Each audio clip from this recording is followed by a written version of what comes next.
Hi guys, welcome back to my channel. My name is Giselle Mills. If you're new, welcome, and welcome back to my subscribers. I know it's been a while since I posted my last video, about 2 weeks maybe, but you know how things are, life just happens, and yeah, I just didn't get around to shooting a video, editing a video, posting a video. Because if you guys have your own YouTube channels, you would know that filming videos and editing especially takes a lot of time. I'm trying to be consistent again. I'm trying to be back here to give you guys content about books, particularly books about the Caribbean, books that I like. But anyway guys, I'm hoping to be more consistent. I'm hoping to be back and you'll have at least one video from me each week. It's a new month, it's February, halfway through the month already. But I wanted to tell you guys about the books that I read in January. If you haven't seen my January TBR video, I'll link it down below. Basically, like most months, I gave myself the challenge of trying to read at least 4 books. And those 4 books were Americanah by Chimamanda Ngozi Adichie, The Water Dancer by Ta-Nehisi, Land of Love and Drowning by Tiffany Yannick. This is the Caribbean book on my list for January. And Big Magic by Elizabeth Gilbert. Out of those 4 books, sadly, I only read 2.5. Kind of similar to December. I just got busy. And not just busy, but, well, distracted in a very positive way. And that kind of took away my attention from reading as much as I normally would read. But anyway, I'm trying to get back into my reading, trying to get back into trying to read at least 4 books every month. At least I read some, you know. It's not as if I didn't read anything at all. So anyway, let me tell you which of the books of those 4 that I read. Now, if you guys are following my channel, you know that I posted a book review of this one, Americanah. So obviously I read Americanah by Chimamanda Ngozi Adichie, and I absolutely loved it. Loved it. Best book of the year so far. It probably will be up there for my best books of 2020, but I don't know. It's probably too early to tell, but I absolutely loved it. This is my favorite book for January, favorite book of the year so far. So if you haven't watched my review of this book, I'll link it down below as well. The next book I read for January was The Water Dancer by Ta-Nehisi. This book was hyped up. It was one of the books for Oprah's book club pick some months ago. I was hearing about it, seeing it everywhere, and I was like, you know what? Maybe I should give it a try. So I bought it. I read it. And I'm sad to say I wasn't all that impressed. I mean, it wasn't a bad book at all. The premise of it is interesting about this enslaved young man who has this magical ability to remember a lot of information.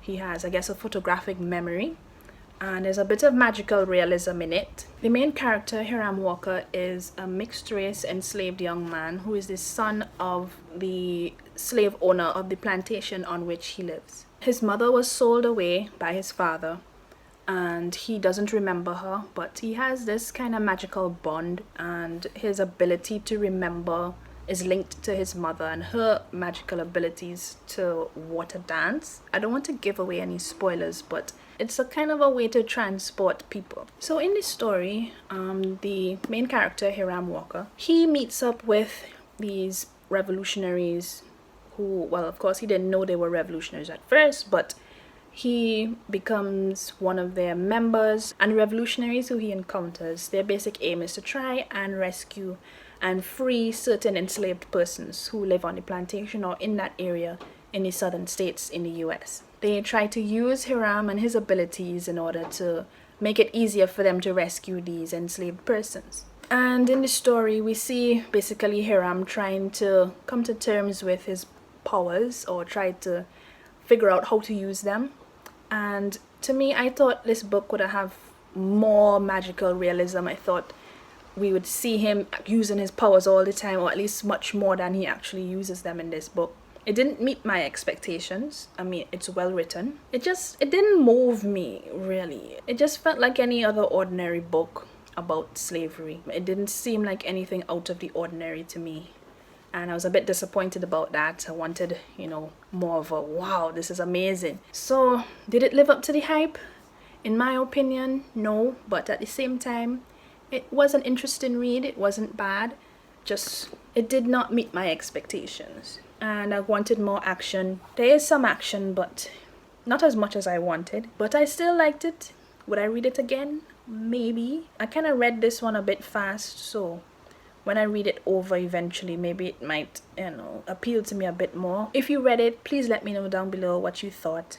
Maybe if it wasn't hyped up so much and I came across it on my own, I might like it a bit more, but I really was expecting much more. I thought it was gonna be this fantastical book that, just blew your mind away, but that did not happen for me. So I read those 2 books in January. Now I read half of Land of Love and Drowning by Tiffany Yannick. This is a book set in the Caribbean in St. Thomas, which is in the US Virgin Islands, and the author is also from St. Thomas. So this was my book pick for Caribbean authors. It was, I don't know what to say about this book.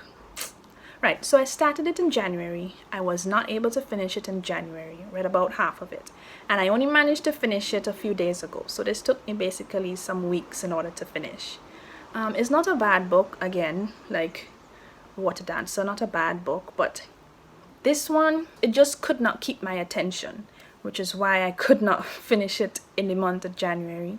Started it and I had to stop, and it's not boring, but it just could not keep my attention. I was mainly turned off from the very beginning because of the content, the subject material.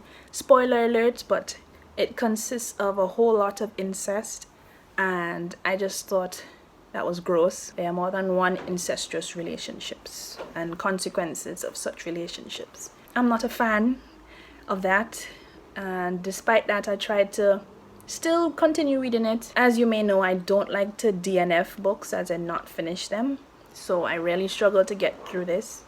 Now, I'm not saying it's badly written, no. I thought it was very well written. It's the subject matter that I don't like, I'm not comfortable with.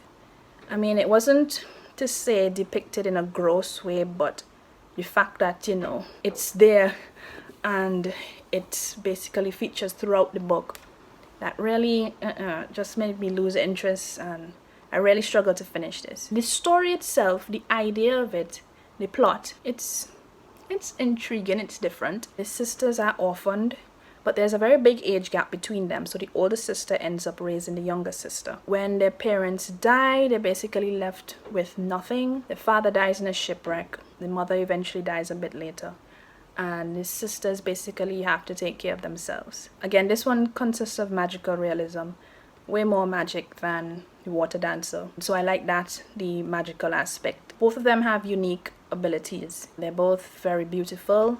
One is so beautiful that she captivates and enthralls basically every man or person who sees her. I found the relationships between the characters to have been depicted very well. There is a bit of Caribbean folklore in here, which I liked. I also liked the historical aspect. There were some events which took place in St. Thomas which were depicted in this book. The issue with basically the natives or the local people of St. Thomas being marginalized and taken advantage of and basically treated like second-class citizens in preference to the tourists, especially white American tourists, who would come to St. Thomas and basically use it like their playground. And there was a time when locals were actually banned from using the beaches in St. Thomas, and that is depicted in this book later down in the story, and I liked that. I liked reading about that. I always like historical fiction, and I thought the author did a very good job at that. What really turned me off, like I told you guys, is the incestuous relationships. The fact that it's basically features throughout the entire book. And also, well, it's told in shifting point of views. The sisters have their point of views. And there's also like a third-party omniscient kind of point of view as well. Off and on, you get the half-brothers' point of view as well. So it's a lot of switching back and forth between points of view. And generally, I don't tend to like those kinds of books unless, it's written very well. Like how Americanah was also in that kind of switching point of views, but I love the way Chimamanda wrote that book, so that kept my attention. But this one, not so much. So, and then so many things were happening that if I stopped reading at one point and like a few days pass, I'd be like, okay, what's going on? When I pick back up the book, so I'd have to go back a few pages to see what was happening. So that also, you know, made me lose interest. But the younger sister, she speaks in dialect throughout the book, which I liked how, you know, her authenticity of her voice came out through her dialect, as opposed to her sister who's much more prim and proper and was raised to speak the standard English. Island life in St. Thomas, as well as, well, the Caribbean, I thought it was depicted very well. Later on in the book, there was a scene where this hurricane struck the island. It was very realistic because I've lived through several hurricanes here in the Caribbean, so I could picture exactly what was happening when it was happening in the book, so I liked that. Would I recommend this book?